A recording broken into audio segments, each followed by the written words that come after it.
Hello, Springs of Grace. My name's Fred Sabatini. I think I know most of you.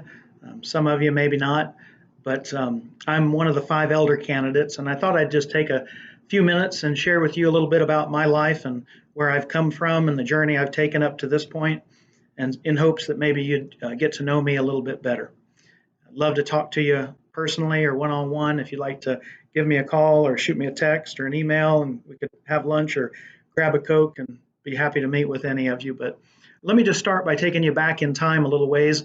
My grandpa on my father's side was born in a little village in central Italy. And when he was 12, he and his brother, who was 14, they were both put on a ship by their father and sent to America. They were immigrants, and they were put on that boat in hopes, from what I understand, that they would pursue a better life, escape some of the war issues that were going on at that time.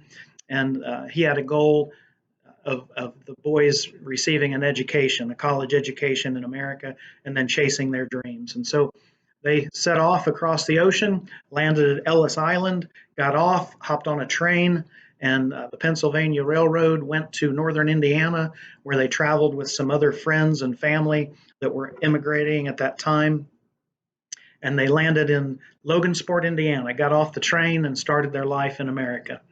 And so my grandpa, his name was Fausto, which in Italian means Fred.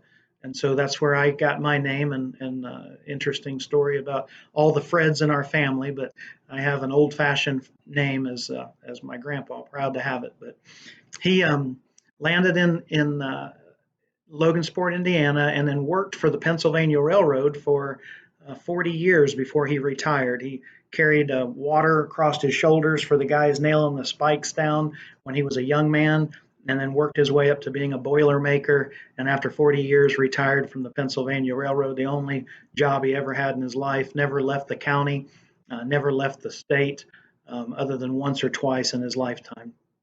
So that's my grandpa, and that's a little of the heritage from my days. He met a young lady who was also an Italian immigrant in that little town. They got married and had two boys. My dad, whose name is Joe, and his brother, whose name is Fred. Both of them have passed away now, but they both ended up receiving college educations. My uncle was a single attorney all his life, went to Indiana Law School, and my father was a worked in personnel, and so he became the personnel manager at in Memphis, and then later became the president of Beale Street Redevelopment down in Memphis, the Beale Street blues and jazz area. And so he played college football growing up, and he was a hero of mine. My dad was, and always looked to him for advice and as a young man growing up. So my grandmother on my father's side, I never knew. She passed away before I was born. My grandfather eventually passed away when I was a junior in college. And I just have great fond memories of going to his little home in Indiana and eating homemade spaghetti and meatballs, and connecting with all the Italian family members that I got to know as a young man before they passed away. So um, he I'm not sure whether my grandfather Fausto knew the Lord. He was a Italian Catholic, devout Italian Catholic, but I don't know whether he really knew the Lord or not. I certainly hope and pray that he did, and hope to see him again someday in heaven. But I know he loved his boys, and he loved his grandkids, and I've just got many fond memories of him.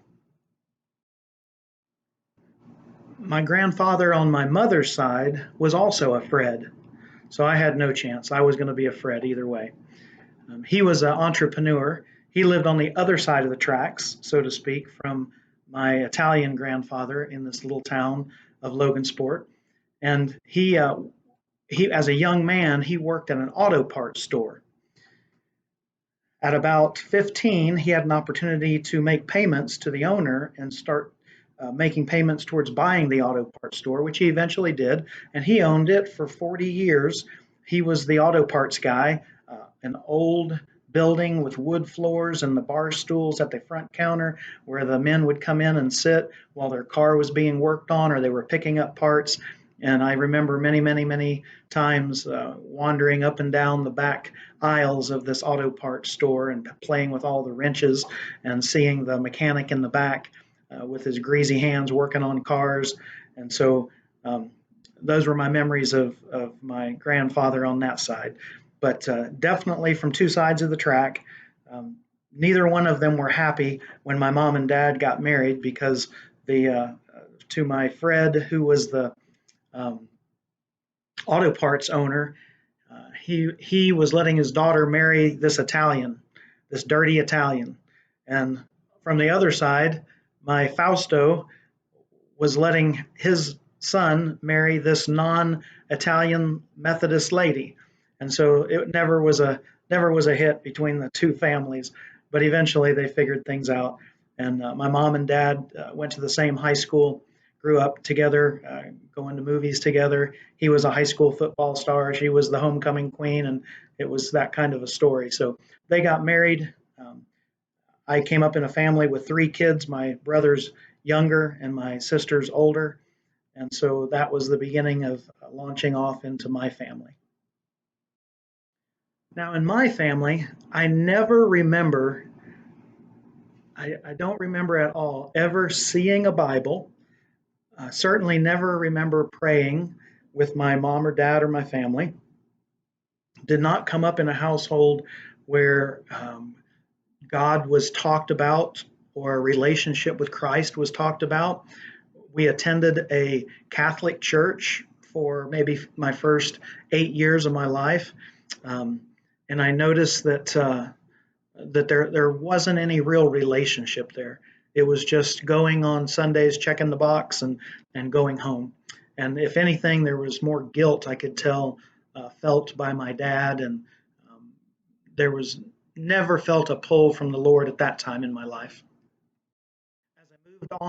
As I moved on into high school, the Lord started connecting dots for me, and He led me across multiple families that love the Lord, that would introduce me to the things of God, and would. My mom and dad eventually got a divorce when I was right about 13 years old, right when I needed a dad in my life, and so they split up, and they never either of them never remarried, but they just could not continue to stay married. So I'm not really sure what happened there. But anyway, the Lord brought in surrogate coaches, surrogate families as I was going through high school, and still didn't know the Lord, but definitely there were times when I look back where the Lord was working things out and exposing different opportunities to me to connect. And so He was working in my life at that time, although I had not surrendered my life to Him. When I went out to college in Gunnison, Colorado, I met a young lady named Michelle DeBerry my freshman year, and we dated all through college. And during those years, I would travel back to their home and spend time with their family. And I met Fisher DeBerry, Coach DeBerry, who was coaching at the Air Force Academy at that time. And I could tell something was very different about their family. They would eat dinner together, pray together. Talking about God was something that happened on a regular basis, and the Lord continued working in my life through their family. The stepping stones eventually led me to my senior year in high school when I came across a young man named Spencer Nickel. And through a course of about 3 months of discipleship, he talked to me about God and didn't beat me over the head with the Bible.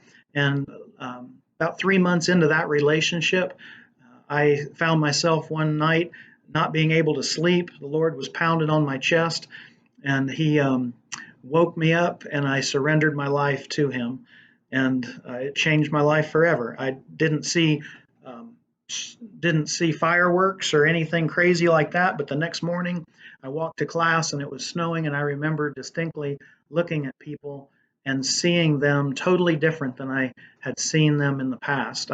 I felt a love for them in my heart that I didn't understand. Um, junk started dropping out of my life as the next year went on, and the Lord got a hold of me. And so that began a whole new chapter for me. I was 21 years old, and it was a new birth, and I was excited about my new life that laid ahead. After the Lord got a hold of my life, I approached Michelle, and this was my senior year in college, and I told her I didn't have all the answers to the questions that life would bring us, but I had an answer book. I had a book that I felt like we could find the answers, and I knew a God now that I knew that we could approach with about the answers. And so proposed to her, we got married, and over the course of the next 12 years, we had 5 kiddos, um, boy, girl, boy, girl, boy, from now 27 years old down to 18 years old. And we've raised them all in the church, various churches, as we've moved around from place to place in life. And we've been here for the last going on 13 years now. And our kids have been a part uh, of the church as they've moved on in different places now. But I'm just thrilled to have an opportunity to continue to grow, to serve. I love Pastor Joe. I love the heartbeat of our church. I love the leadership in our church. I love these other 4 men and their families, and I'm just anxious to continue to serve and see where the Lord has for us to go next in regards to the development of Springs of Grace and His overall church. So, love you guys. Feel free to call me anytime. Love to talk to you and hear more about your life. Take care and God bless.